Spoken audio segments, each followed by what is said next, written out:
ஆண்டவரும் ரட்சகருமாகிய இயேசு கிறிஸ்து நாமத்தினால உங்க எல்லாருக்கும் அன்பின் வாழ்த்துக்களை தெரிவித்துக் கொள்கிறேன். இந்த நாளில் கூட தேவனுடைய பெரிதான கிருபையினால எந்த வார்த்தையை தியானிக்க போறோம்னு பார்த்தீங்கன்னா, லேவியராகமம் 1ஆம் அதிகாரம் 6ஆம் வசனம். பின்பு அவன் அந்த சர்வாங்க தகன பலியை தோல் உரித்து அதை சந்து சந்தாக துண்டிக்க கடவன். இந்த வார்த்தையை வச்சுதான் நாம இந்த மெசேஜ் நம்ம தியானிக்க போறோம். இந்த வசனத்தை தியானிச்சு கொண்டிருக்கும் போது ஆண்டவர் ஒரு விஷயத்த உணர்த்தினாரு. இப்போ நம்ம எல்லாருக்குமே தெரியும், யாத்திராகம் புஸ்தகம், லேவியராகம் எல்லாத்துலயும் பாத்தீங்கன்னா நம்மளுடைய தேவன் வந்து எப்படி அதிசயமாக இஸ்ரவேல் ஜனங்களை எகிப்துல இருந்து கொண்டு வந்தாருன்னு நம்ம பார்த்துருக்கோம். அவங்களை எப்படி வெளியே கொண்டு வந்தாரு, அந்த அற்புதத்தெல்லாம் நம்ம நிறைய படிச்சிருப்போம். ஆனா இந்த இடத்துல இந்த பலி செலுத்துகிற காரியத்தை குறித்து வாசிக்கும் பொழுது ஆவியான ஒரு விஷயத்த உணர்த்தினாரு. என்னன்னா, இந்த பலியை ஆண்டவர் எப்படி பண்ண சொல்லியிருக்காரு பார்த்தீங்கன்னா, தோல் உரித்து அதை சந்து சந்தாக துண்டிக்க கடவுள். அப்போ அந்த பலி எப்படிப்பட்டதாக இருக்குன்னா, தோல் உரிக்கப்பட்டு சந்து சந்தாக வெட்டி பலி தகன பலியா கொடுக்கணும்னு சொல்லியிருப்பாரு. இது ஏன் அவ்வளோ டீட்டெயில்டா சொல்லியிருப்பாரு பார்த்தீங்கன்னா, அந்த லேவியராகம புத்தகத்துல எல்லாத்தையும் வாசிச்சிங்கன்னா அதுல எல்லாத்துலயுமே ரொம்ப தெளிவா இருக்கும் இந்த பலி எப்படி செலுத்தணும் அப்படின்ட்டு. இதை தியானிக்கும் போது ஆவியானவர் உணர்த்தினாரு, ஆண்டவர் இயேசு கிறிஸ்து இந்த பூமிக்கு வருவதற்கு முன்பதாக பாவத்துக்கான பலி ஒரு ஆடையோ இல்லை ஒரு மாடையோ ஒரு புறா குஞ்சியோ இதைதான் நம்ம என்ன பண்ணிட்டு இருந்தாங்கன்னா நம்மளுடைய முன்னோர்கள் வந்து செலுத்திட்டு இருந்தாங்க. ஆனா ஆண்டவர் இயேசு கிறிஸ்து வந்ததுக்கு அப்புறம் அவரே ஜீவ பலியா வந்தாரு. நீங்க ஒரு விஷயத்த நல்லா புரிஞ்சு பார்க்கணும். ஆண்டவர் இயேசு கிறிஸ்து 2000 வருஷத்துக்கு முன்பதாக வரும் பொழுது ஒரு மாமிசத்துல வந்தார். வந்து தன்னையே ஜீவ பலியா தந்தார். ஆண்டவர் தன்னையே ஜீவ பலியா தந்து நம்முடைய பாவங்களுக்காக அவரு சிலுவை சுமந்து மரிச்சாரு. அப்போ நான் யோசிச்சேன், ஆண்டவரே நாங்க பண்ண பாவத்துக்கு நீங்க ஏன் வரணும் அப்படின்னு. அப்போ ஆவியானவர் ஒன்று உணர்த்தினார். என்னன்னா, ஆண்டவர் இயேசு கிறிஸ்து வருவதற்கு முன்பதாக ஜனங்களுடைய பாவம் அதிகரிக்கும் போது என்ன நடக்கும்னா ஒரு அழிவு வரும். அதுதான் நம்ம வந்து நோவா காலத்துல பார்த்துருப்போம். ஆண்டவர் ஆதாம் ஏவாளை படிச்சதுக்கு அப்புறம் அந்த ஜனங்கள்லாம் பெருகி ஒரு பெரிய ஜனமா மாறும் பொழுது பாவம் பெருக ஆரம்பிச்சது. அப்ப பாவம் பெருகின உடனே அந்த இடத்துல ஆண்டவர் என்ன பண்ணாருன்னா அழிவை உண்டு பண்ணார். நோவான் காலத்துல உங்க எல்லாருக்கும் தெரியும், ஜலத்தை வச்சு ஆண்டவர் அழிச்சார். அப்ப பாவம் பெருகும் பொழுது தேவனுடைய கோபமும் ஆக்கினியும் வரும். அப்ப அங்க அழிவு வரும். இது வந்து ஒரு ப்ராசஸா போயிட்டே இருந்தது. முதலாவதாக நோவா காலம், அதுக்கப்புறமா வந்து பாவம் மறுபடியும் பெருகுது. அதை கூட நம்ம வாசிச்சிருப்போம். நம்ம லோத்துவின் அந்த காரியத்தை வாசிக்கும் பொழுது அந்த சோதம் குமார பட்டணத்துல வந்து பாவம் பெருகும் பொழுது தேவனுடைய சமூகத்தை எட்டினால ஆண்டவர் அக்னியை கொண்டு வந்து என்ன பண்ணாரு, சோதம் குமார அழிச்சார். அப்ப எங்கெங்க பாவம் பெருகுதோ அங்க தேவனுடைய கோபாக்னி வந்துட்டே இருக்கும். அப்போ இங்க பாவம் பெருகிடுச்சு ஒரு certain point of the time. பெருகினதுக்கு அப்புறம் தேவன் அக்னி தீர்ப்பு அழிக்கணும். ஆனா இங்க ஆண்டவர் விஷயத்த பண்றாரு. என்ன பண்றாருன்னா, தன்னையே அவர் தாழ்த்துகிறார். சகலத்தையும் படைத்த தேவன் தன்னை தாழ்த்தி மனுஷகுமாரனாக இந்த பூமியில வந்தார். வந்து நமக்கு ஒரு முன்மாதிரியை இந்த பூமியில வைத்து என்ன பண்ணாரு, இந்த பாவத்துக்கான ஜீவ பலியாக தகன பலியாக யார் போனார்னா இயேசு கிறிஸ்துவே தகன பலியா போனார். அவர் இதெல்லாம் நமக்கு செய்யணும்ன்ற எந்த ஒரு கட்டாயமும் கிடையவே கிடையாது. கரெக்டா? ஏன்னா அவர் நினைச்சிருந்தா அழிச்சிட்டு இருந்திருக்கலாம். 2000 வருஷத்துக்கு முன்பதாக பாவம் பெருகும் பொழுது அவர் அழிச்சிருந்திருக்கலாம்ல. ஆனா ஏன் அவர் தன்னையே தாழ்த்திட்டு ஒரு மனுஷனா வந்து இந்த பூமியில தன்னோட ஜீவனை விடணும்? என்னைக்காச்சும் அதை யோசிச்சு பார்த்துருக்கீங்களா பிரியமானவர்களே? உங்களுக்கு அவர் அந்நிய தெய்வமா இருக்கலாம், நீங்க ஆண்டவரை ஏத்துக்கொள்ளாம இருந்திருக்கலாம், இல்ல இப்ப நீங்க ஆண்டவரை ஏத்துக்கொண்டு இருக்கலாம். எதுவா இருந்தாலும் எதுக்காக தான் படைத்த ஒரு கிரியேஷனுக்காக படைத்தவரே வரணும் பூமிக்கு? அவருடைய கிரியேஷன்ஸ் தான் நம்ம. கரெக்டா?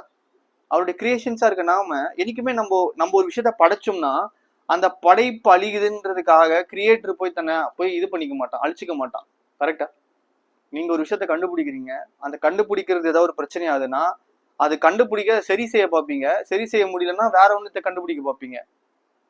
அது சரி செய்யலன்றதுக்காக உங்களை நீங்களே போய் அழிச்சுப்பீங்களா? ஆனா இங்க ஆண்டவர் தான் நம்ம உருவாக்குனாரு. உருவாக்குனதுக்கு அப்புறம் நாம பாவிகளாய் வாழ்ந்து கொண்டிருக்கிறோம் என்பதை தேவன் அறிந்ததுக்கு அப்புறம் அவரே மனுஷனா இறங்கி இந்த பூமியில வந்து பாவத்தை, நம்மளோட அனைத்து பேருடைய பாவத்தையும் அவர் ஏன் சிலுவையில சுமக்கணும்? என்னைக்காச்சும் யோசிச்சிருக்கீங்களா பிரியமானவர்களே? இன்னைக்கு நீங்க சந்தோஷமா இருக்கீங்க, இன்னைக்கு நீங்க உங்க குடும்பத்தோட சந்தோஷமா வரும் காலத்துல நீங்க கிறிஸ்துமஸ் கொண்டாட போறீங்க, நியூ இயர் அப்படின்னு போயிட்டே இருக்கும் லைனா. தினமும் நீங்க உங்களுடைய வேலையில செஞ்சுட்டு இருக்கீங்க, நீங்க ஒரு வேலையில வேலை செஞ்சுட்டு இருப்பீங்க, தினமும் ஏதோ ஒரு சந்தோஷம் இருக்கு.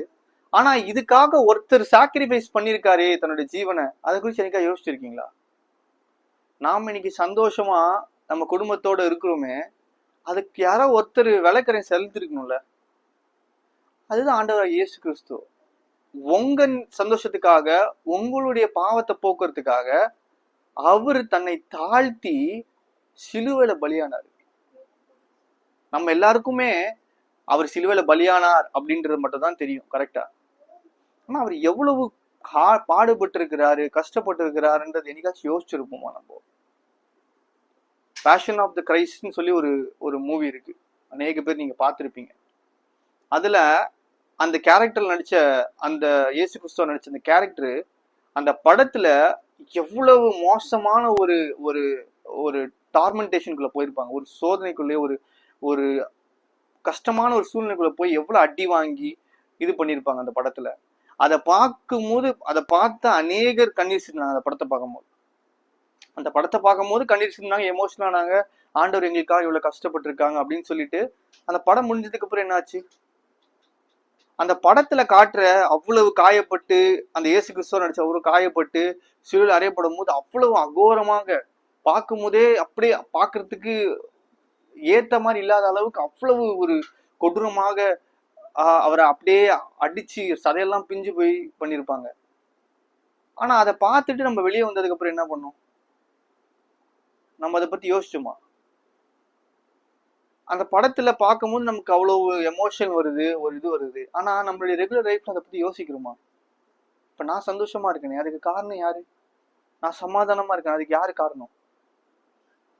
ஆண்டவராக இயேசு கிறிஸ்து தானே.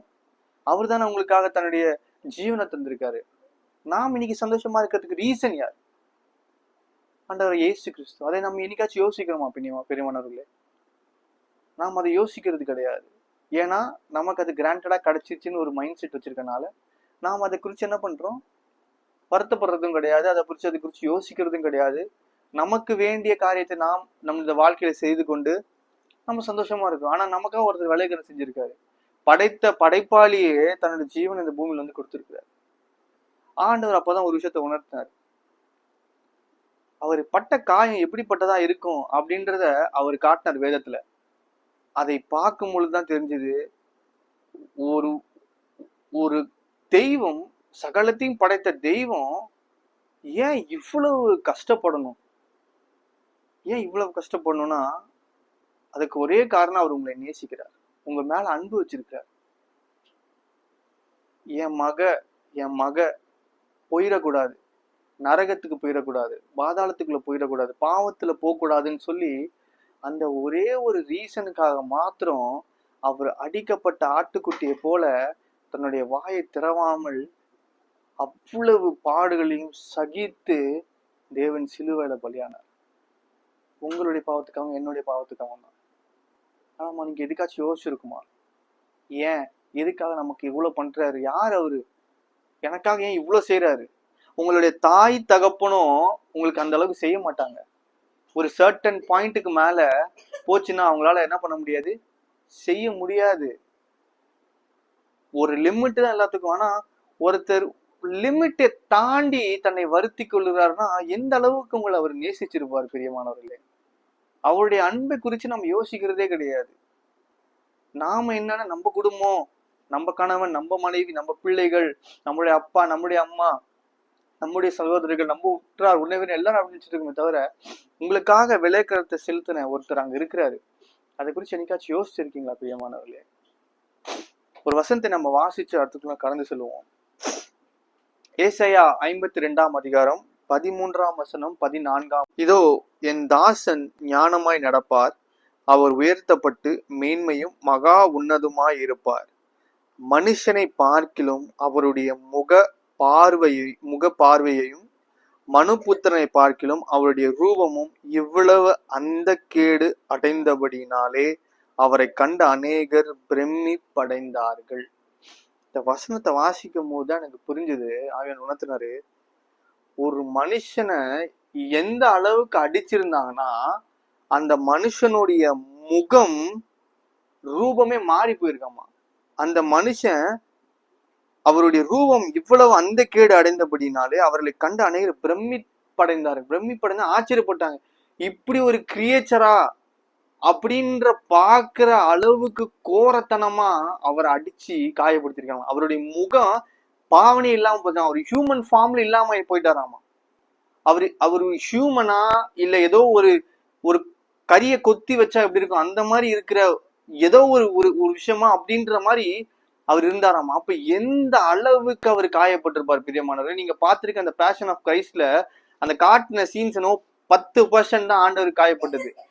அதை காட்டிலும் 100 காயத்தை பட்டார் தேவன். அவருடைய முகரூபம் மாறத்தக்கதாக, அவருடைய சரீரம் ஒரு ஆணா ஒரு பெண்ணா என்று கண்டுபிடிக்க முடியாத அளவுக்கு அவருடைய சரீரம் அப்படி அடிபட்டிருந்ததான்.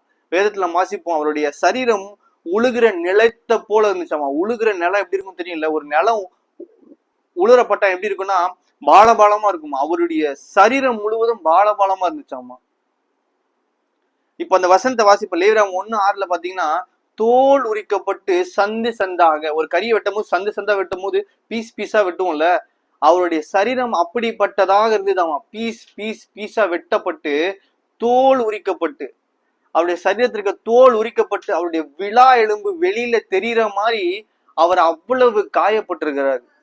யாருக்காக? உங்களுக்காகவும் எனக்காகவும் பிரியமானவர்களே. இதை நம்ம எதுக்கு யோசிக்கிறதே கிடையாது.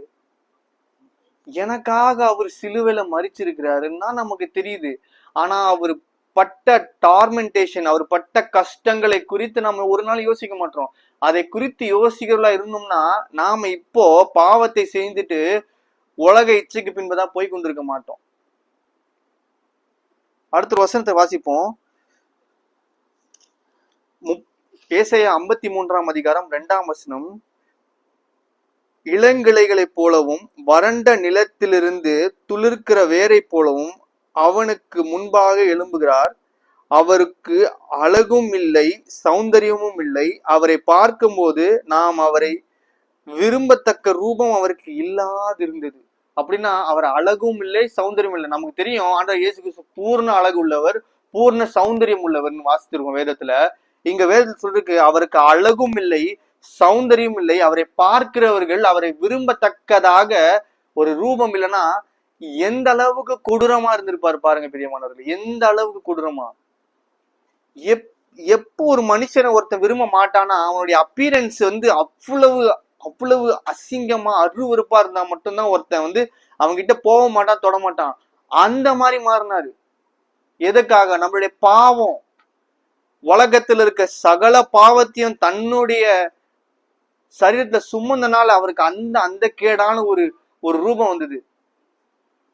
அவ்வளவு பாவத்தை சுமக்கிறனால அவ்வளவு அகோரமா அவர் இருந்தாரு. யாருக்காக? உங்களுக்காகவும் எனக்காகவும், நம்மளுடைய பாவத்துக்காக. நாம இப்ப நின்னுட்டு பேசிட்டு இருக்கோம், நம்ம நின்னுட்டு சந்தோஷமா இருக்கிறதுக்கு காரணம் அவர் நமக்காக ஜீவனை கொடுத்திருக்காரு. அவர் நமக்கு ஜீவனை கொடுக்கலன்னு என்ன ஆயிருக்கும்? இந்த நேரத்துல நம்ம அழிஞ்சு மண்ணோடு மண்ணா போயிருப்போம். நாம இப்ப மூச்சு விட்டுட்டு உயிரோடு இருக்கிறதுக்கு காரணம் அவர் போட்ட நமக்கு பிச்சை. உண்மையாகவே அது பிச்சை தான். அவர் போட்டிருக்க பிச்சையில தான் நம்ம வாழ்ந்து கொண்டிருக்கிறோம். இது ஏதோ நமக்கு கிராண்டடா நம்மள ஆண்டவர் படைச்சு நம்ம இன்னும் பெரிய மேட்டுமையாகவோ நம்ம ஏதோ ஒரு பெரிய விஷயத்த பண்ணிட்டு வரல. பிச்சை, அவர் போட்ட பிச்சை. நாம அவருக்கு முன்பதாக ஒண்ணுமே கிடையாது பிரியமானவர்களே. அதை புரிஞ்சிக்காம மேட்டுமையை காட்டுறது என்ன, பொருளாசை என்ன, கோபம் என்ன, வைராகி என்ன, எல்லாருக்கும் முன்னாடி நான் யார் தெரியுமா, இதெல்லாம் சொல்றதுக்கு நமக்கு தகுதியே இல்லை. இது கிறிஸ்தவனுக்கு மட்டும் இல்ல, உலகத்துல இருக்க எல்லாருக்காகவும் அவர் பாவத்தை சிந்திருக்காரு. அவர் பாவத்தை சுமந்து ரத்தத்தை சிந்தி தன்னோட ஜீவனை விட்டுருக்காரு. ஒருத்தனும் சொல்லிக்கிற அளவுக்கு ஒருத்தனும் ஒன்னும் பண்ணல இந்த பூமியில. ஏன் ஒண்ணுமே பண்ணலாம்? அவருக்கு முன்பு நாம ஒண்ணுமே தூசி. அதனால யோவான் சொல்றாரு, உங்களுடைய பாதத்துல இருக்க, காலில் இருக்க, அந்த செருப்புல இருக்க அந்த வாரை அவுர்ப்பதற்கு நான் தகுதி இல்லைன்றாரு. அவர் செருப்பை துறத்துக்கு கூட தகுதி இல்லாதவர் தான் பிரியமான நாம. ஆனா நாம என்ன வெட்டி வீராப்ப காட்டிட்டு இருக்கோம் நம்ம வாழ்க்கையில? நம்ம அப்படி காட்டுறதுனால என்ன கிடைக்க போகுது நமக்கு? நாளைக்கு மறிச்சோம்னா பரலோகத்துக்குள்ள போவோமான்ற நிச்சயம் இருக்கா உங்களுக்கு? யாருக்குமே இல்லைல்ல. அப்படி இருக்கும்போது ஏன் அவ்வளவு ஒரு ஒரு தேவையில்லாத சிந்தனைகள், தேவையில்லாத எண்ணங்கள், பாவத்தை குறிச்சு பாவத்துக்கு பின்பதாக ஓடிக்கொண்டிருக்கிறது காரணம் ஏன்? அவ்வளவு வைராக்கியங்கள், வீணான கோபங்கள், இதெல்லாம் எதுக்கு? இதை வச்சு நம்ம என்ன பண்ண போறோம் பிரியமானவர்களே? இதை வச்சு நம்ம ஒண்ணுமே பண்ண மாட்டோம். சகலத்தையும் படைத்த தேவன் தன்னை தாழ்த்தி ஒரு மனுஷனா வந்து நம்மளுடைய பாவங்களை அவர் சுமந்து அவரு ஜீவனை கொடுக்கிறாருன்னா நீங்களும் நானும் ஏமாத்துறோம். அவனே ஒண்ணு கேட்கிறேன் பிரியமானவர்களே, அந்த சிலுவையில உங்க பிள்ளையோ உங்க தாயோ தகப்பனையோ அரைஞ்சா நீங்க எப்படி இருப்பீங்க? சும்மா இருப்பீங்களா பார்த்துட்டு? என்ன பண்ணுவீங்க? அந்த மாதிரி அகோரமா உங்க பிள்ளைகளையோ உங்க தாய் தகப்பனையோ இல்ல உங்களையோ உங்க கணவனையோ உங்க மனைவியோ ஆக்குன்னு நீங்க எப்படி இருப்பீங்க? யோசிச்சு பாருங்க.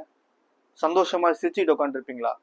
அதை நினைச்சு நினைச்சு உலகத்துல ஒரு தாய் தகப்பன் மரிச்சாவே நம்ம எவ்வளவு ஃபீல் பண்றோம், எவ்வளவு அவங்க எத்தனை வருஷம் போனா கூட நம்ம அவங்கள பத்தி யோசிச்சுட்டு இருக்கோம். ஆனா உங்களுக்காகவும் எனக்காகவும் தன்னுடைய ஜீவனை விட்டு நம்முடைய பாவத்துக்காக சிலுவையில அகோரமாக ரூபமே இல்லாத அளவுக்கு மாற்றப்பட்டவராக சிலுவையில தொங்கிட்டு இருந்தாருன்னா அதை குறித்து ஏன் நம்ம யோசிக்கிறது கிடையாது? உங்களுக்கும் எனக்கும் பரலோகம் இருக்கிறதுக்கு, பரலோகம் அதுக்குள்ள போறதுக்கு அப்படின்னு நம்ம வாயத்தை வந்து சொல்றோமே, அதுக்கு காரணம் யாருன்னு நினைக்கிறீங்க? அவர் நமக்காக ஜீவனை கொடுத்துருக்காரு. அவர் நமக்கு ஜீவனை கொடுக்கணும்னா நம்ம ஒண்ணுமே கிடையாது. நம்ம யோசிக்கிற மாதிரி ஒண்ணுமே கிடையாது, நம்ம சொல்லவே முடியாது. ஏன்னா அந்த அளவுக்கு பாவம் நிறைந்தவர்கள் நம்ம பாவத்துல கர்ப்பம் தரிச்சிருக்கோம்.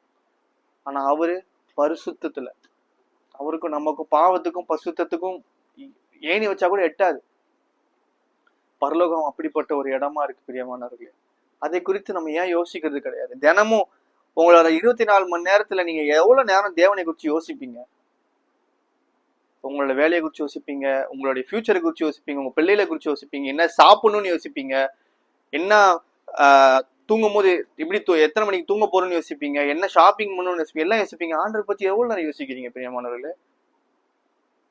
நீங்க யோசிக்கிறது ஆண்டர் பார்த்துட்டு இருப்பாரு.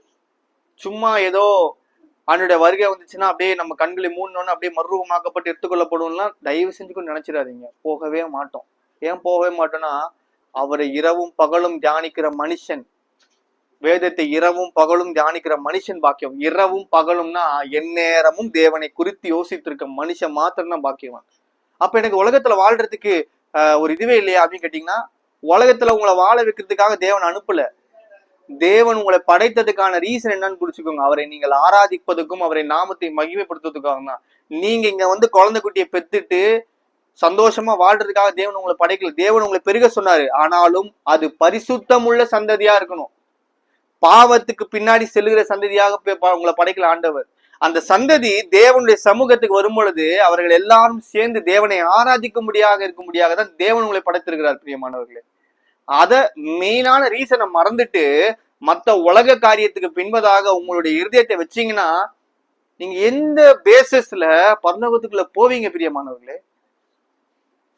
அவர் எவ்வளவு எவ்வளவு ரத்தத்தை சிந்தி இருக்கிறார் யோசிச்சு பாருங்க பிரியமானவர்களே. அப்புறம் உங்களுக்காக தான் பிரியமானவர்களே, எனக்காக உங்களுக்காக எனக்காகவும் தான் அவர் ரத்தத்தை சிந்தி இருக்கிறார். வேற யாருக்காகவும் செலுத்துறார் அவர் வேலைக்காரர்கிட்ட. படைத்த தேவனே தன்னை தாழ்த்தி வர்றாருன்னா நம்மளை ஏமாத்துறோம். நாம எல்லாருமே என்ன பண்ணணும்னா சர்ச்சுக்கு ரெகுலரா போகும், தினமும் வேத வசனத்தை தியானிப்போம், எல்லாம் பண்ணுவோம், டெய்லி சர்ச்சுக்கு போய் உட்காருவோம், எல்லாம் பண்ணுவோம். சர்ச்சில் உட்காந்துட்டு பிரசங்கத்தை எல்லாம் கேட்போம். பிரசங்க காதுக்குள்ளதான் போகும், இருதயத்துல கிரியை செய்யாது. ஏன்னா இருதயத்துல பொருளாசை இருக்கும், பண ஆசை இருக்கும். ஆனா வேதத்தை வார்த்தைக்காக ஆண்டுடைய வசனத்துக்காக ஓடி ஓடி ஓடி போய் உட்காரும். ஆனா உள்ள போய் அது எதுவுமே கிரியை செய்யாது. விசுவாசம் செத்ததா இருக்குன்னு வேதத்துல போட்டிருக்கு. நீங்க வசனத்தை கேட்டும் அதன்படி நடக்காம போனீங்கன்னா உங்களுக்கு ஐயோ. நீங்க தேவ வசனத்தை கேட்டு அதன்படி நடக்கலன்னா உங்களுக்கு ஐயோ. ஏன்? வசனம் உங்களுக்குள்ள போச்சுன்னா அது கிரியை செய்யணும். அது கிரியை செய்யாம அந்த வசனத்தை நீங்க உள்ள போடுறது ஒரு பிரயோஜனமும் இல்லை. அநேக கிறிஸ்தவர்கள் சர்ச்சுக்கு எதுக்காக போறீங்கன்னா சும்மா உட்காந்து டைமுக்காக கடமைக்காகன்னு போறீங்க. வேத வசனத்தை தேடி ஓடுற காலம் வரப்போகுது பிரியமானவர்கள். இந்த கடைசி காலத்துல வசனம் கிடைக்காத ஒரு பஞ்சம் வரப்போகுது. வேத வசனத்தை கேட்க கிடையாத ஒரு பஞ்சம் வரப்போகுது. அந்த பஞ்சம் வரும்போது தான் அதோடைய சூழ்நிலை உங்களுக்கு தெரியும். அந்தி கிறிஸ்துவின் 7 வருஷம் ஆட்சி வரும்போது உங்களுக்கு தெரியும் வேதாசனம் கிடைக்காது. ஏன்னா இருக்க பசுத்தவன்லாம் தேவன் எடுத்துப்பாரு மறுரூபமாக்கப்பட்டு. மிச்சம் இருக்க மிச்சமோ சொச்சமோ தான் இந்த பூமியில இருக்கும். அப்போ வசனம் கிடைக்காம மாட்டுவீங்க. அப்ப தெரியும் அதோட கஷ்டம் என்னன்றது. இப்போ உங்களுக்கு இருக்க டைம், இந்த கிருபையின் டைம் மிஸ்யூஸ் பண்ணிக்காதீங்க பிரியமானவர்களே. தேவன் உங்களுக்கு கொடுக்குற சான்ஸ் இது. நீங்க மனம் திரும்பினா மட்டும்தான் பரலோக ராஜ்யத்துக்குள்ள பிரவேசிக்க முடியும். உங்களோட பாவத்துல இருந்து நீங்க வெளியே வரணும். உங்க பாவத்தை விட்டு நீங்க வெளியே வரலன்னா உங்களுக்கு பரலோக ராஜ்யம் கிடைக்கவே கிடைக்காது. ஒரு வத்தலையோ தொத்தலையோ ஆண்டு பரலோக ராஜ்யத்துக்குள்ள கொண்டு போக மாட்டாரு. நீங்க ஒரு கார் வாங்குறதுக்காக ஒரு கார் ஷோரூம் போனீங்கன்னா உங்களுக்கு ஒரு கார் பிடிச்சிருக்கு. அந்த கார் பிடிச்சி அந்த காரை நீங்க வந்து டெலிவரி எடுக்கும் போது ஒரு ஸ்கிராட்ச் இந்த டோர்ல இருந்துச்சோ இல்ல ஹெட்லைட் லைட்டா உடஞ்சிருந்தா அதை நீங்க எடுப்பீங்களா? டெலிவரிக்கு எடுக்க மாட்டீங்க தானே. ஏன்னா நீங்க வாங்குற பொருள் அவ்வளவு புதுசா இருக்கணும், எந்த ஒரு குறையும் இல்லாம இருக்குன்னு நினைக்கிறீங்களா? உலகத்துல ஒரு பொருள் வாங்குற உங்களுக்கே அவ்வளவு இது இருந்துச்சுன்னா பரலோகத்துக்குள்ள நம்ம போகணும்னு நினைச்சா பரலோகத்தை படைத்த தேவன் எப்படி இருப்பாரு நினைக்கிறீங்க? பரலோகத்துக்குள்ள நம்மள அப்படியே வத்தலும் தொத்தலுமா எடுத்துப்பாரா? பாவம் உள்ள இருந்து ஓகே கொஞ்சம் இருக்கு, ஆவின் கனிகள் 8 இருக்கு, 1 இல்ல பரவாயில்ல போட்டு உழுத்தல்லுங்க அப்படின்னு தள்ளி எடுத்துப்பாரு நினைக்கிறீங்களா? எடுத்துக்கவே மாட்டார் பிரியமானல. பரிபூரணத்தை விரும்புகிற ஒரு தேவன். அவர் எல்லாத்தையுமே பரிபூர்ணமா தான் படைச்சிருப்பா தவிர எதையுமே அறகுறையா படைச்சிருக்க மாட்டார். பரிபூர்ணத்தை விரும்புகிற தேவன் இடத்துல போய் அறகுறையா நாம போய் நிக்க முடியுமா? என்கிட்ட 4 கனிகள் இருக்கு, 5 கனிகள் இல்ல, 7 கனிகள் இருக்கு, 2 கனிகள் இல்ல, உள்ள போக முடியாது பிரியமானவர்களே. எந்த ஒரு காரணத்துக்கும் யோசிக்காதீங்க, உள்ள போகவே முடியாது. இதை உங்களை பயன்படுத்துறதுக்காக, உங்களை த்ரெட்டன் பண்றதுக்காக இல்ல. இப்போ இந்த நேரம், இந்த செகண்ட் நீங்க மனம் திரும்புறதுக்கான சான்ஸ் இது. அடுத்த செகண்ட் தேவனுடைய வருகை வந்துச்சுன்னா நீங்க எடுத்துக்கொள்ளப்பட மாட்டீங்க, கைவிடப்பட்டவர்களா போயிருவீங்க. அப்ப இந்த செகண்ட் தான் உங்களுக்கு இருக்க சான்ஸ். நாளைக்கு நான் மனம் திரும்பிக்கிறேன், நாளானிக்கு அடுத்த வாரம் நான் ஞானஸ்தானம் எடுத்துக்கிட்டு நான் வந்து மனம் திரும்பிக்கிறேன் இல்ல. இப்போவே செய், ரைட் நவ். நீ இப்ப மனம் திரும்பினா அடுத்த செகண்ட்ல பரலோகராஜ்யம் வந்துச்சுன்னா நீ எடுத்துக்கொள்ளப்பட மாட்டேன். அதை புரிஞ்சுக்கணும் பிரியமானவர்களே. அடுத்த ஒரு வசனத்தை வாசிப்போம். 53ஆம் அதிகாரம் 3ஆம் வசனம் 4ஆம் வசனம். அவர் அசட்டை பண்ணப்பட்டவரும் மனுஷரால் புறக்கணிக்கப்பட்டவரும் துக்கம் நிறைந்தவரும் பாடு அனுபவிக்கிறவருமாய் இருந்தார். அவரை விட்டு நம்முடைய முகங்கள் மறைத்து கொண்டோம். அவர் அசட்டை பண்ணப்பட்டிருந்தார், அவரை எண்ணாமல் போனோம். மெய்யாகவே அவர் தம்முடைய பாடுகளை ஏற்றுக்கொண்டு தம்முடைய துக்கங்களை சுமந்தார். நாமோ அவர் தேவனால் அடிபட்டு வாதிக்கப்பட்டு சிறுமைப்பட்டவர் என்று எண்ணினோம். நாம அவரு அவ்வளவு கஷ்டப்பட்ட பாடுகளுக்கு நம்ம என்ன பண்ண, முகத்தை திருப்பிக்கிட்டோமா? அதுதானே இப்ப பண்ணிட்டு இருக்கோம் பிரியமானவர்களே. நமக்காக அவர் சிலுவையில சுமந்தது காரணம் என்ன? அவரு ஏதோ பாவம் பண்ணிட்டாருன்றதுக்காக அவரே தனக்கு தண்டனை கொடுத்துட்டாரா? இல்ல. ஆனா நாம் என்ன பண்ணிட்டோம்? அவர் அடிக்கப்பட்டு வாதிக்கப்பட்டு சிறுமைப்பட்டவர் என்று எண்ணினோம். நாமும் அவர் தேவனால் அடிபட்டு, தேவனால் அவருக்கு பிரச்சனை வந்துச்சுன்னு சொல்லி நாம நினைச்சிட்டு இருக்கோம். யாரோ ஒரு மனுஷன் இதுக்காகவோ சிலர் அறியப்படுறாரு அப்படின்ற ஒரு தாட் ப்ராசஸ்குள்ள போய் கொண்டு இருக்கீங்களா பிரியமானவர்களே? அப்படிப்பட்ட தாட் ப்ராசஸ்குள்ள போனீங்கன்னா தயவு செஞ்சு உங்களை ஆண்டவர் இயேசு கிறிஸ்து நாமத்தால சொல்றேன், நீங்க மனம் திரும்புங்க. அவர் யாருக்காகவும் மனம் மறிக்கல, உங்களுக்காகவும் எனக்காகவும் தான் மறிச்சிருக்காரு பிரியமானவர்களே. அவர் நமக்காக சிறுமப்பட்டாரு. ஒரு தேவனுங்க, இந்த உலகத்தை படைச்ச தேவனுங்க. உலகத்தை படைச்ச தேவன் ஒரு மனுஷங்கிட்ட வந்து சிறுப்பால அடி வாங்குறது, எச்ச துப்புறது, கன்னத்துல அடிக்கிறாங்க, அவர் சரீரத்தை பிச்சு இழுக்கிறாங்க. கேட்கும் போது எவ்வளவு கஷ்டமா இருக்குங்க இதயம். எதுக்காக அவ்வளவு பண்ணும்? யாரு? எதுக்காக? ஏன் இதை நம்ம புரிஞ்சுக்க மாட்டோம் பிரியமானவர்களே? நீங்க இந்த பூமியில சந்தோஷமா இருக்கணுன்றதுக்காக தானே. ஆனா அந்த சந்தோஷம் இப்ப எப்படியா போயிடுச்சு? உங்களோட தேவைகளுக்காக மாத்திரம்தான் போச்சு தவிர தேவனுக்கு என்ன தேவைன்னு யோசிச்சீங்களா பிரியமானவர்களே? உங்க பிள்ளை பசிக்காக அழுதுச்சுன்னா உடனே தெரிஞ்சுப்பீங்கல்ல அது பிள்ளை பசிக்காக அழுகுது. ஆனா அவர் உங்களுக்காக தினமும் கண்ணீர் விட்டுட்டு இருக்காரு. அவருடைய ஜீவனை சிலுவையில கொடுத்தாரு. எதுக்காக கொடுத்தாருன்னு என்னைக்காச்சும் யோசிச்சிருக்கீங்களா? ஒரு நாள் யோசிச்சிருப்பீங்களா பிரியமானவர்களே? ஏதோ ஒரு ஃபேண்டசி, ஏதோ எமோஷனல் ஆவறதுக்காக, ஒரு நாள் அழுகிறதுக்காக இல்ல. இது உங்களுடைய வாழ்க்கை. நீங்க இந்த பூமியை விட்டு போற வரைக்கும் உங்களுடைய இதயத்துக்குள்ள இருக்கணும் பிரியமானவர்களே. அவர் எனக்காக பட்ட கஷ்டம், அவர் எனக்காக சிலுவையில சுமந்தார். எனக்காக. உங்க அப்பா அம்மா உங்களுக்காக பண்ணியிருந்தா நீங்க வாழ்நாள் முழுக்க சொல்லி காட்ட மாட்டீங்க. எங்க அப்பா இது பண்ணாரு, எங்க அப்பா இது பண்ணாரு. அவர் இறந்து போயிட்டா கூட அதை பத்தி பேசிக்கிட்டே இருப்பீங்கல்ல. எத்தனை பேருங்க நம்ம ஏசப்பாவை பத்தி பேசுறோம்? எத்தனை பேருங்க பேசுறோம்? அவர் நமக்கு பண்ண சாக்ரிஃபைஸ் எல்லாம் உலகத்துல ஒருத்தனாலையும் பண்ண முடியாதுங்க யாருக்காகவும். அவரை ஆனா பொண்ணான்னு கண்டுபிடிக்க முடியாத அளவுக்கு அவரை கோரமா, அவ்வளவு கோரமா அவரை அடிச்சிருக்காங்க. ஆனா பெண்ணா கண்டுபிடிக்க முடியாத அளவுக்கு கோரமானா எப்படி இருக்கும் பாருங்க. சரீரம் கொத்துக்கறியை போல கொத்தி வச்சிருக்காங்க. அவர் சரீரத்துல இருக்க மாமிசம் எல்லாம் பிஞ்சு வந்திருக்கு, பாலமா வெட்டப்பட்டிருக்கு. அவர் சரீரம் தோல் உரிக்கப்பட்டு. கொஞ்சம் நினைச்சு பாருங்க பிரியமானவர்கள், அவர் எவ்வளவு காயப்பட்டிருக்காரு, எவ்வளவு கஷ்டப்பட்டிருக்காரு. அநேக நேரத்துல நாம் தேவனை புறக்கணிக்கிறதா இருக்கும். தேவனை புறக்கணிச்சுட்டு நம்முடைய சுய இச்சைக்காக, நம்முடைய பாவ தேவைக்காக தேவனை மறுபடியும் மறுபடியும் சிலுவையில அரைச்சுக்கிட்டே இருக்கும் பிரியமானவர்களே. மறுபடியும் மறுபடியும் ஒரு தடவை நீங்க பாவம் செய்யும் போது அவரை சிலுவையில அரைஞ்சிட்டு இருக்கீங்க. அவர் உங்களுக்காக தான் பிரியமானவர்களே, எனக்காக தான் பிரியமானவர் சிலுவையில அரைஞ்சார். ஆனா நம்ம மறுபடியும் பாவத்தை செஞ்சு செஞ்சு செஞ்சு அவரை சிலுவையில அரைஞ்சிட்டு இருந்தோம்னா அவர் எப்படிங்க தாங்குவாரு? உங்க பிள்ளைய கொண்டு வந்து வச்சுட்டு முன்னாடி வச்சுக்கோங்க. நீங்க பாவம் பண்ணீங்கன்னா உங்க பிள்ளைக்கு ஒரு அடி உழுன்னு நினைச்சீங்கன்னா நீங்க பாவம் செய்வீங்களா? செய்ய மாட்டீங்களா? நீங்க ஒரு பாவம் செஞ்சா உங்க பிள்ளைக்கு ஒரு சாட்டையில அடின்னா செய்வீங்களா? கண்டிப்பா செய்ய மாட்டீங்களா? நீங்க பாவம் செஞ்சா உங்க அப்பாவுக்கு ஒரு அடி, உங்க அம்மாவுக்கு ஒரு அடி அப்படின்னா செய்வீங்களா? உலகத்துல இருக்க ரத்த பந்தத்துல இருக்க தாய் தகப்பனோ உங்க பிள்ளைக்கோ ஒரு காயமோ ஒரு கஷ்டமோ வந்துச்சுன்னா நீங்க எப்பேற்பட்ட பாவத்தை இருந்தாலும் விட்டுறீங்க. சகலத்தையும் படைச்ச தேவன் உங்களுக்காக ஜீவனை விட்டு இந்த பூமியில ஒரு நாய் அடிக்கிறது போல அடிக்கப்பட்டு பாதிக்கப்பட்டு இறந்திருக்காரு. அதை குறித்து யோசிச்சிருக்கீங்களா? நீங்க மறுபடியும் பாவம் செய்யும் போது மறுபடியும் சிறையில அரைஞ்சிட்டே தான் இருக்கீங்க. ஒரு முறையும் அவரை சிறையில அரைஞ்சு ஒரு காயப்பட்டு கொண்டே தான் போய் கொண்டிருக்கார். பிரியமானவர்களே, யோசிங்க பிரியமான, நம்ம செய்து சரியா இல்ல தவறா என்பதை யோசிங்க. நீங்களே உங்களை புடமிடுங்க. நான் தேவனுக்கு பிரியமான காரியங்களை செய்கிறேனா, தேவனுக்கு பிரியமான காரியங்களை செய்கிறேன்னு யோசிங்க பிரியமானவர்களே. இந்த நேரத்தை நீங்க யூஸ் பண்ணிக்கோங்க இயேசு கிறிஸ்து நாமத்தினால. இன்னொரு வசனத்தை வாசிப்போம். அதே அதிகாரம் 5ஆம் வசனம். நம்முடைய மீறுதலின் நிமித்தம் அவர் காயப்பட்டு நம்முடைய அக்கிரமங்களின் நிமித்தம் அவர் நொறுக்கப்பட்டார். நமக்கு சமாதானத்தை உண்டு பண்ணும் ஆக்கினி அவர் மேல் வந்தது, அவருடைய தழும்புகளால் குணமாகும். பாத்தீங்களா? வசனத்தை நான் உங்களுக்கு எக்ஸ்பிளைன் பண்ண அவசியம். இந்த வசனத்தை கேட்கும் போதே உணர்த்தப்படுறோம். நம்முடைய மீறுதல் நிமித்தம் அவர் காயப்பட்டார், நம்முடைய அக்கிரங்களின் நிமித்தம் அவர் நொறுக்கப்பட்டார், நமக்கு சமாதானத்தை உண்டு பண்ணும் ஆக்கினி அவர் மேல வந்தது. ஆக்கினி எதுக்காக வருது? அழிவு. அவங்க சொன்னல, ஒரு பாவம் பெருகும் பொழுது அங்க அழிவு வரும். அந்த அழிவை அவரு தலையில போட்டுக்கிட்டாருங்க, நம்மளுடைய பாவத்து நிமித்தம். ஆண்டவர் சொல்றாரு பாத்தீங்களா, அந்த பாவம் ஒரு இடத்துல பூர்ணம் அடையும் போது அங்க அக்கினி வரும். அந்த பாவத்தை சுமந்தாருங்க இயேசு கிறிஸ்து நமக்காக, உங்களுக்காக, எனக்காகங்க.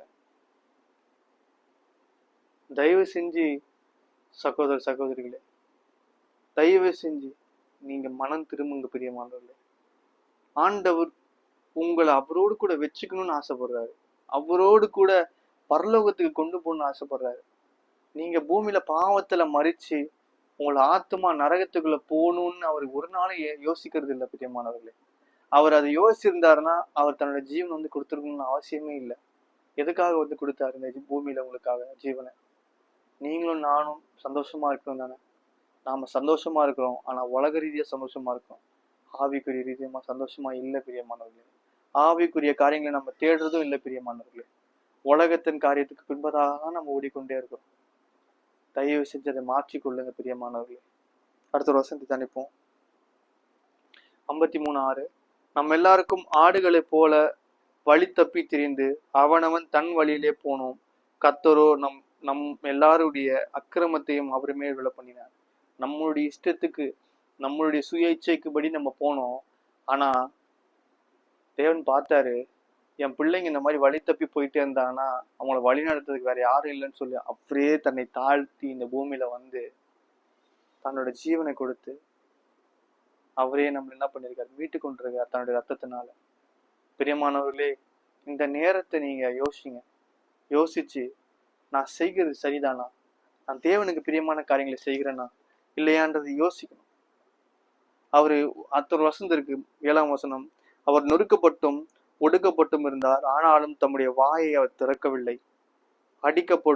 அடிக்கப்படும்படி கொண்டு போகப்படுகிற ஒரு ஆட்டுக்குட்டியை போலவும், தன்னை மயிர் கத்தரிக்கிறவனுக்கு முன்பாக சத்தமிடாதிருக்கிற ஆட்டை போலவும் அவர் தம்முடைய வாயை திறவாதிருந்தார். ஒரு வார்த்தை கூட சொல்லல, ஒரு வார்த்தை கூட. அவர் அடிக்கும் போது ஒரு வார்த்தை கூட சொல்லுங்க, ஐயோ அம்மானு கூட கத்தலைங்க. ஏன்னா அப்புறம் உங்க மேல அவ்வளவு நேசம் வச்சிருக்காரு, உங்க மேல அவ்வளவு அன்பு வச்சிருக்காரு பிரியமானவர்களே. இதுக்காக நீங்க மனம் திரும்பணுன்றதுக்காக என் மகன் அங்க கஷ்டப்பட்டுட்டு இருக்கான் பாவத்துல, அவனை நான் மீட்கணுன்றதுக்காக நான் இங்க என் வாயை திறக்க மாட்டேன். உங்க பிள்ளைக்கு, உங்க அப்பா அம்மாக்கு, உங்க பிள்ளைக்கு ஒரு கஷ்டம்னா நீங்க என்ன பண்ணுவீங்கன்னா, அந்த கஷ்டம் உங்களுக்கு வந்தா கூட வந்துட்டோம்னு நினைச்சிட்டு நீங்க அமைதலா இருப்பீங்க. அந்த வலியை கூட நீங்க பொறுத்துப்பீங்க. உலக தாய் தகப்பனாகி நீங்களும் உங்க பிள்ளைகளுக்கு உள்ள நல்லதை செய்யணும்னு நினைக்கிறீங்களே, பரம தகப்பனுங்க அவரு. உங்களுக்கு நல்ல இது செய்யாமையா போயிடுவாரு. ஏங்க உலகத்துக்கு பின்பதாக ஓடிக்கொண்டிருக்கீங்க? ஏங்க உலக ஐஸ்வர்யத்துக்கு பின்பதாக ஓடிக்கொண்டிருக்கீங்க? பரலோகத்துக்கு பின்பதாக வாங்க பிரியமானவர்களே. பரலோகம் உங்களுக்கு பெரிய பெரிய பொக்கிஷத்தை வச்சிருக்கு. All you need to do is seek the kingdom of God first. தேவனுடைய ராஜ்யத்தை முதலாவதாக தேடுங்க பிரியமானவர்களே. அப்பொழுது உங்களுக்கு சகலம் கூட கொடுக்கப்படும். நாம் அதை மறந்துடுறோம். இந்த சகலத்தை தான் முதலாவதாக வைத்து அந்த முதலாவதாக தேடிக்கொண்டிருக்கோம். இன்றைய நாள் தேவன் உங்களோடு கூட பேசி கொண்டிருக்கிறார் பிரியமானவர்களே. தேவன் உங்களை மாற்ற விரும்புகிறார். இந்த வார்த்தையை கேட்கிற அநேகருக்கு தேவன் பேசி கொண்டிருக்கிறார் பிரியமானவர்களே. தேவனுடைய வாழ்க்கையில இருக்க பாவங்களை எடுக்க போகிறார். தேவனுடைய வாழ்க்கையில இருக்கிற கஷ்டங்களை எடுக்க போகிறார். நீங்க வழி தப்பின ஆடை போல இருந்தீங்கன்னா, இந்த நாள்ல மேய்ப்பனாக அவர் உங்களுடைய கரங்களை பிடிக்க போகிறார். இந்த நாள்ல அவரோட உங்க கரங்களை பிடித்து சிலுவுக்கு நேராக கொண்டு போக போறார். பரலோகத்துக்கு நேராக கொண்டு போக போறார். உங்களுடைய பாவத்தை அவர் கழுவ போறார். தன்னுடைய ரத்தத்தினால கழுவி உங்களை பரிசுத்தத்துக்கு நேராக வழி நடத்த போறார் பிரியமானவர்களே. நீங்கள் விசுவாசித்தீர்களானால் தேவனுடைய மகிமையை காண்பீர்கள். தேவனுக்கு உங்களோட வழியை ஒப்பு கொடுங்க. அப்பொழுது சகலமும் உங்களுக்கு கொடுக்கப்படும். உலகத்துக்கு பின்பதாய் போகாதீங்க பிரியமானவர்களே. அந்த உலகம் என்னைக்குமே உங்களுக்கு டிசப்பாயின்மெண்ட்டை தான் தரும். உலகம் என்னைக்குமே உங்களுக்கு டிசப்பாயின்மெண்ட்டை மட்டும் தான் தரும். என்னைக்குமே உங்களுக்கு சந்தோஷத்தை தராது, சமாதானத்தை தராது பிரியமானவர்களே. அது நித்திய சமாதானமாவே இருக்காது. ஆனா நீங்க தேவனை தேடுங்க பிரியமானவர்களே. நீங்க தேவனை தேடும் பொழுது உங்களுக்கு தேவனுடைய சமாதானத்தை தேவன் தருவார். என்னுடைய சமாதானத்தை வைத்து போகிறேன், அது உங்களுக்கு நித்திய சமாதானமா இருக்குன்னு இயேசு கிறிஸ்து சொன்னது போல உங்களுக்கு அவருடைய சமாதானத்தை அவர் தருவார். அந்த சமாதானம் உங்களுக்கு நித்தியமாக உங்க கையில காசு இல்லைனாலும் பரவாயில்ல, உங்களுக்கு பெரிய ஐஸ்வர்யம் இல்லைனாலும் பரவாயில்ல, ஆனா உங்களுக்கு சமாதானம் இருக்கும். நிறைய பணக்காரங்க பணத்தை வைத்து சமாதானத்தை தேடி உலகத்தை சுத்தி போய் கொண்டிருக்காங்க. ஆனா நமக்கு சமாதானமா இருக்கிற இயேசு கிறிஸ்து உங்களுக்கு முன்பதாக இருக்கிறார். அவர் கேட்கறதெல்லாம் ஒன்னே ஒண்ணுதான், மகனே மகளே என்னோட கரத்தை பிடிச்சுக்கோ, என் கரத்தை நீ பிடிச்சுக்கோ, உன் வாழ்க்கையை நான் மாற்ற வல்லவரா இருக்கிறேன். பிரியமானவர்களே, இந்த சத்தத்தை கேட்டுக்கொண்டிருக்க நீங்க இப்போது உங்களுடைய கரங்கள்ல தேவனுடைய கரத்துக்கு நேராக நீட்டுங்க. அவர் உங்களுடைய வாழ்க்கையை மாற்ற போறார் பிரியமானவர்களே. நாம் எல்லாரும் சேர்ந்து தேவனுடைய கரத்தை பிடித்து சந்தோஷமாக அவருடைய பரம ராஜ்யத்துக்குள்ள, பரலோக ராஜ்யத்துக்குள்ள பிரவேசிக்க போறோம் பிரியமானவர்களே. இந்த வார்த்தையை கேட்கிற ஒவ்வொருவரிடத்திலும் தேவன் பேசிக்கொண்டிருக்கிறார். தேவன் உங்களை நேசிக்கிறார் பிரியமானவர்களே. தேவன் உங்களை நேசிக்கிறார். அவர் நேசித்த நாளை மாத்திரம்தான் தன்னுடைய ஜீவனை கொடுத்திருக்கிறார். அவர் ஜீவனை கொடுத்ததுக்கு ஒரு ரீசன் வேணும்ல, உங்களை மீட்டெடுப்பதற்காக, உங்களை பாவத்திலிருந்து அவர் மீட்டெடுப்பதற்காக தான் பிரியமானவர்களே. இப்பொழுது அவருடைய கரத்தை பிடித்துக் கொள்ளுங்கள். தேவனுடைய வாழ்க்கையை மாற்ற போகிறார். பாவத்திலிருந்து உங்களை மீட்டெடுக்க போகிறார். உங்களுடைய கஷ்டங்கள், சோதனைகள், தீமையான காரியங்கள், சந்தோஷம் இல்லாம இருக்கிறது எல்லாம் தேவன் மாற்றி உங்களுடைய வாழ்க்கையில நித்திய சமாதானத்தையும் தேவ சந்தோஷத்தையும் தேவன் தரப்போகிறார். அதற்கு நீங்க செய்ய வேண்டியதெல்லாம் அவருடைய கரத்தை பிரித்து பரலோகத்துக்கு நேராக உங்களுடைய கண்களை ஏறிடுங்க. தேவன் சகலத்தையும் வாய்க்க செய்வார். நாம் கண்களை மூடுவோம். நல்ல தகப்பனே, சர்வ வல்லமையுள்ள ஆண்டவரே, அப்பா இந்த நல்ல வேலைக்காய் சோத்தரிக்கிறோம் ஐயா, துதிக்கிறோம் தகப்பனே. ஆண்டவரே, கேட்ட வசனத்தின்படியாக ராஜா ஆண்டவரே, எங்களுடைய வாழ்க்கையை உமக்கு நேராய் ஒப்பு கொடுக்கிறோம் அப்பா. தகப்பனே, நீர் ஆளுகை செய்யுங்கப்பா. ஆண்டவரே, இத்தனை நாள் நாங்கள் உங்களுடைய அன்பை குறித்தோ உங்களுடைய பாடலை குறித்தோ நாங்கள் யோசிக்காம ஆண்டவரை நாங்கள் போய் கொண்டு வந்திருப்போம். ஆனா இப்பொழுது தகப்பனே, எங்களை நாங்கள் தாழ்த்தி ஒப்பு கொடுக்கிறோம் ஐயா. ஒரு விசை எங்களை மன்னிங்க. எங்களை மன்னித்து தகப்பனே, பரலோகத்துக்கு நேரதாக என்னுடைய கண்களை நாங்கள் ஏறெடுப்பதற்கு தேவன் எங்களுக்கு உதவி செய்யுங்கப்பா. தேவன் எங்களுக்கு உதவி செய்யுங்க ராஜா. நீர் கிருபையா இருந்து எங்களை பரிசுத்தத்துக்கு நேராக வழி நடத்துங்கப்பா. பரலோகத்துக்கு நேராக வழி நடத்துங்கப்பா. உலக காரியத்துக்கு பின்பதாய் நாங்கள் செல்லாதபடிக்கு, உலக காரியத்துக்கு பின்பதாக எங்களுடைய எண்ணங்களோ என்னுடைய சிந்தனைகளோ செல்லாதபடிக்கு, எங்களுடைய இருதயங்கள் செல்லாதபடிக்கு தேவன் உம்மை பற்றி யோசிக்கவும், தேவனீர் எங்களுக்காக பட்ட பாடுகளை குறித்து நாங்கள் யோசிக்கவும், பரலோக ராஜ்யத்தை குறித்த காரியத்தை யோசிக்கவும் தேவன் எங்களுக்கு உதவி செய்யுங்க. எங்களுடைய கரங்களை உங்களுடைய கரத்துக்குள்ள ஒப்பு கொடுக்கிறோம் ஐயா. நீர் வழி நடத்துங்க, நீர் ஆளுகை செய்யுங்க, நீரே பொறுப்பெடுத்து உம்முடைய சித்தத்துக்கு நேராக எங்களை வழி நடத்துகிறார். கரத்தில் ஒப்பு கொடுக்கிறோம். பொறுப்படுத்திக் கொள்ளுங்க, காத்துக் கொள்ளுங்க, வழி நடத்துங்க. கிறிஸ்து இயேசுவின் நாமத்தில் பிதாவே. ஆமேன், ஆமேன். God bless you all.